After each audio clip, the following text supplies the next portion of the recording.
Assalamualaikum warahmatullahi wabarakatuh. Pada kesempatan ini saya akan sharing tentang bullying dan bagaimana kita bisa cerdas menghadapi yang namanya bullying.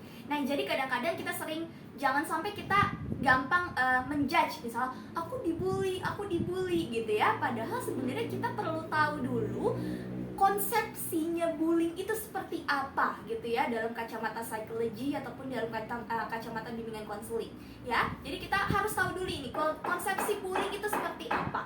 Baik, yang pertama kita bahas dulu definisi bullying ya. Bullying itu bukan cuman sekedar tindakan sarkasme atau tindakan yang sifatnya ejekan atau agresivitas, tidak seperti itu. Tapi sebenarnya bullying itu sesuatu bisa dikatakan bullying kalau konsisten dan ditujukan kepada orang yang sama ya. Jadi misalnya satu hari misalnya saya bertemu dengan S misalnya, kemudian S meledek saya dengan pakaian kumal dan sebagainya. Tapi kalau misalnya 1 jam kemudian kita akur, nah berarti belum tentu itu bullying. Jadi bullying biasanya sifatnya berulang-ulang dan biasanya dia ditujukan kepada orang yang sama. Itu lagi, itu kunci dari bullying ya teman-teman ya. Nah, kemudian yang kedua adalah tidak semua sesuatu yang sifatnya konsisten itu bullying. Ingat tadi kata kuncinya, sesuatu yang sifatnya konsisten dan ditujukan ke satu orang. Tapi kalau misalnya di dalam satu kelas ada 30 orang misalnya, di dalam satu kelas ada 30 orang. Kemudian kan biasa kita misalnya kalau misalnya di kelas tuh suka ada panggilan nama orang tua gitu ya. Nah, dari 30 orang ini hanya satu yang dia tersinggung misalnya. Hanya satu yang dia misalnya marah, yang dia misalnya merasa sedih. Berarti 29 yang lainnya dia merasa aman-aman aja. Dia merasa itu sebagai sesuatu yang fun buat dia. Nah, apakah itu dikatakan bully? Belum tentu. Karena bukan ditujukan ke satu orang. Tapi 29 ini merasa enjoy. Cuma hanya satu yang dia itu tersinggung, berarti itu bukan bullying. Jadi kalau misalnya di dalam satu budaya ada orang yang sifatnya sarkasme dan hampir semua 99,9% orang-orangnya itu menikmati dan hanya satu orang yang merasa tersinggung dan tidak terbiasa, berarti itu konotasinya bukan bullying. Karena apa? Karena mayoritas orang itu menggunakannya ya. Jadi bercanda, menganggapnya sebagai sesuatu candaan. Nah, jadi kita ketemu nih benang merahnya. Bullying itu harus konsisten dan biasanya dia ditujukan ke orang yang sama. Ya. Jadi kalau misalnya kita bertengkar terus ada yang pakai kalimat kasar, tapi akur lagi 10 menit kemudian, belum tentu itu bullying. Karena biasanya bullying itu ada yang namanya kekuasaan. Jadi orang yang merasa dirinya lebih kuat kemudian mengincarlah orang-orang yang dianggap kelihatannya lemah. Nah, dari sini kita sudah paham. Kemudian faktor-faktornya apa aja? Kenapa orang bisa menjadi pelaku? Kita perlu empati juga teman-teman sebagai korban. Walaupun sifatnya nanti sharing motivasi, kita perlu empati sebagai korban kepada pelaku. Karena apa? Karena pelaku bullying tidak ujuk-ujuk langsung dia jadi pelaku. Pasti ada benang merah, dia pasti punya stresor. Misalnya dia dulu pernah jadi korban, makanya dia jadi the next pelaku. Kemudian atau dia punya pola asuh yang sarkas juga di rumah, punya pola asuh yang negatif ya, penuh dengan abusive dan sebagainya. Nah, kemudian kita perlu tahu juga ya jenis-jenis bullying. Nah, bullying itu ada banyak. Yang pertama ada bullying secara fisik. Bullying secara fisik seperti memukul, mencubit, menjambak dan sebagainya. Itu bagian dari bullying secara fisik. Kemudian bullying secara verbal. Bullying secara verbal itu biasanya lebih ke ejekan, kata-kata kasar, umpatan, sindiran ya, sesuatu yang bersifat verbalisasi. Kemudian bullying ada sifatnya bullying secara sosial. Dia nggak ngejek, nggak mukul, tapi biasanya gini, jangan main sama dia gitu. Ya, biasanya lebih ke pengucilan, tindakan diskriminasi. Itu bagian dari bullying secara sosial. Kemudian ada lagi cyberbullying, itu berkaitan dengan media sosial, memberikan komentar pedas, nyinyiran dan sebagainya. Kemudian ada lagi bullying secara, ini sebenarnya hal-hal yang berbau seks, ini juga bisa lari ke verbalisasi ya. Hati-hati, tidak boleh bilang misal kalau untuk wanita, kok dia ini ya gitu, tidak boleh seperti itu ya. Nah, lalu bagaimana ketika kita sebagai kaum muda mengatasi bullying, baik cyberbullying ataupun bullying secara langsung?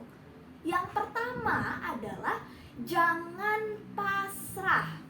Kalau itu sudah terlalu mengganggu, kita perlu memperhatikan kesejahteraan mental kita. Mungkin banyak statement yang mengatakan udah sabar aja selama nggak fisik. Oke, kita diemin, akhirnya menjadi sesuatu yang akhirnya jadi unfinished business, atau menjadi sesuatu yang akhirnya jadi burn out ke kita dan akhirnya keluar kemana-mana. Jadi sabar itu bukan berarti kita pasrah. Sabar itu adalah kita menahan untuk tidak membalas, tapi kita ada kalanya ketika bullying itu sudah melanggar boundaries yang kita tetapkan sendiri, kita perlu bertindak. Misalnya ada orang ngejek dan sebagainya, terus kita menetapkan nih boundaries. Oke, sampai mana sih dia mengejek, sampai mana saya harus bertindak gitu kan. Ketika dia sudah melanggar dan ini sudah merugikan mental ya, kita jadi anxiety, kita perlu bertindak secara tegas, bukan membalas. Jadi bukan berarti kamu diejek terus kamu jadi ejek lagi. Karena kenapa? Karena kan kita pengen memutus mata rantainya bully. Kalau kita ikut-ikutan lagi mengejek, berarti kita sambung tuh, ke belakang-belakangnya nyambung tuh. Jadi dengan kita tidak membalas, berarti kita memutus mata rantai bully. Tapi dengan cara apa kita bisa bertindak? Kita bisa gunakan komunikasi asertif. Kalau kita tidak suka, katakan bahwa I don't like it, saya tidak menyukainya. Bisa kita mengatakan dengan tegas bahwa ini adalah bagian dari privasi saya. Kita bisa membela diri dengan cara kita sendiri.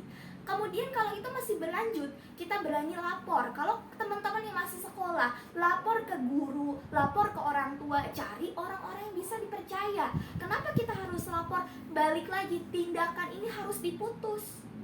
Oke, mungkin teman-teman ngerasa diri kita mah nggak apa-apa, tapi bagaimana dengan orang lain? Bagaimana kalau misalnya si pelaku ini membuli teman-teman kita yang lain?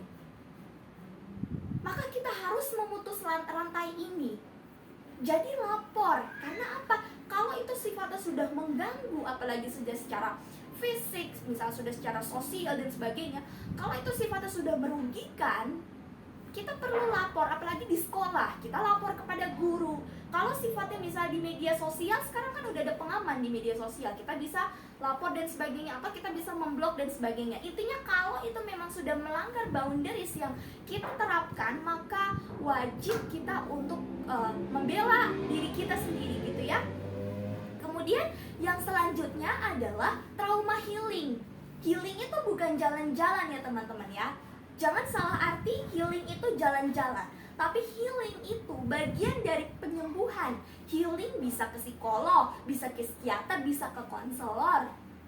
Tapi yang paling penting kalau kita memang tidak bisa karena mungkin masalah biaya dan sebagainya, kita bisa healing dengan cara kita sendiri. Misal melakukan metode katarsis gitu kalau dalam psikologi. Kita nulis sesuatu yang bikin kita kesel, bikin kita marah ya.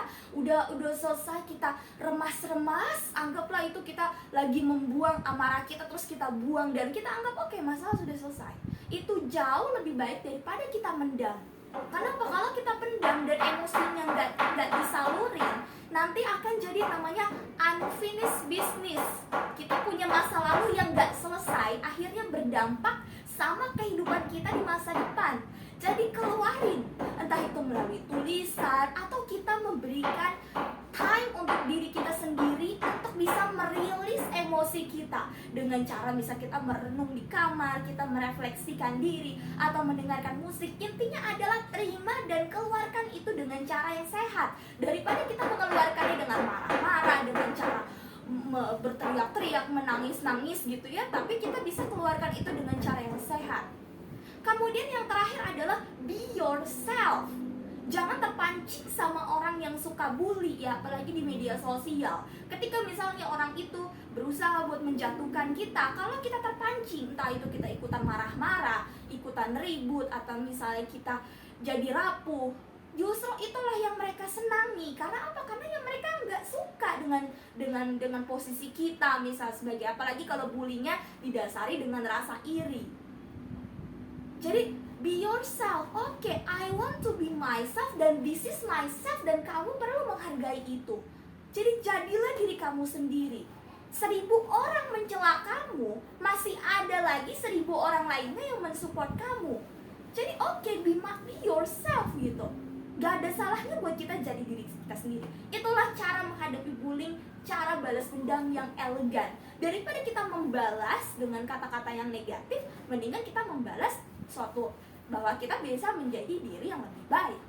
Oke teman-teman, sekian materi dari saya, mudah-mudahan bisa bermanfaat. Kurang lebihnya mohon maaf dan terima kasih. Assalamualaikum warahmatullahi wabarakatuh.